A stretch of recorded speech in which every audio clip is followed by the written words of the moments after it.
വായിച്ചു തീർത്ത പുസ്തകങ്ങൾ പലപ്പോഴും ഇതുപോലുള്ള ഷെൽഫുകളിൽ അനങ്ങാതെ കിടപ്പായിരിക്കും. പുതിയ പുസ്തകങ്ങൾ എത്തുമ്പോൾ പഴയവ വീണ്ടും പുറകിലേക്ക് തള്ളപ്പെടും.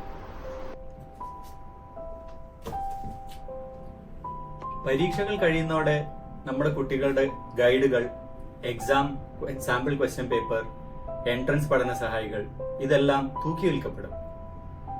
ഉപയോഗിക്കാതെ കിടക്കുന്നതിന് പകരം ഇതെല്ലാം നമുക്കൊന്ന് പുനരുപയോഗിച്ചാലോ? 10 മുതൽ 17 വയസ്സ് വരെയുള്ള കുട്ടികൾക്ക് വായിക്കാൻ പറ്റിയ സാഹിത്യകൃതികൾ, അത് മലയാളമോ ഇംഗ്ലീഷോ ഹിന്ദിയോ ആവാം.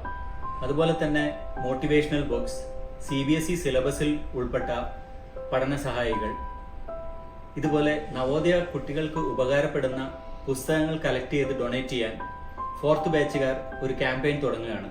4/4/2024 മുതൽ 44 ദിവസത്തെ ഒരു ക്യാമ്പയിൻ.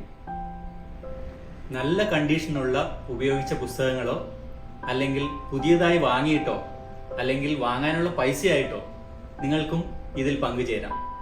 ബുക്സ് ഫോർ എവർ ഈ ക്യാമ്പയിനിലേക്ക് പുസ്തകങ്ങൾ ഈ ഡിസ്ക്രിപ്ഷനിൽ കാണിച്ചിരിക്കുന്ന അഡ്രസ്സിലേക്ക് അയക്കുകയോ നമ്മളെ പോലെ 4th ബാച്ചിലുള്ള നിങ്ങളുടെ സമീപത്തുള്ള ഏതെങ്കിലും 4th ബാച്ചിലെ കൂട്ടുകാരുടെ കയ്യിൽ ഏൽപ്പിക്കുകയോ ചെയ്ത് നിങ്ങളും ഇതിൽ പങ്കാളികളാകും. നിങ്ങളുടെ ബാച്ച് നമ്പറും നിങ്ങളുടെ പേരും അതിലൊരു കുറിപ്പായി വെക്കാൻ മറക്കരുതേ. വായിച്ചാലും വളരും, വായിച്ചില്ലെങ്കിലും വളരും. വായിച്ചാൽ വിളയും, വായിച്ചില്ലെങ്കിൽ വളയും. കുഞ്ഞുണ്ണി മാഷ് പറഞ്ഞ പോലെ നമ്മുടെ കുഞ്ഞനിയത്തിമാരെയും അനിയന്മാരെയും നമുക്ക് വിളയാൻ സഹായിച്ചാലോ? അപ്പോൾ എങ്ങനെ? ബുക്സ് ഫോർ എവർ ക്യാമ്പയിനിലേക്ക് നിങ്ങൾ എല്ലാവരും കൂടുകയല്ലേ?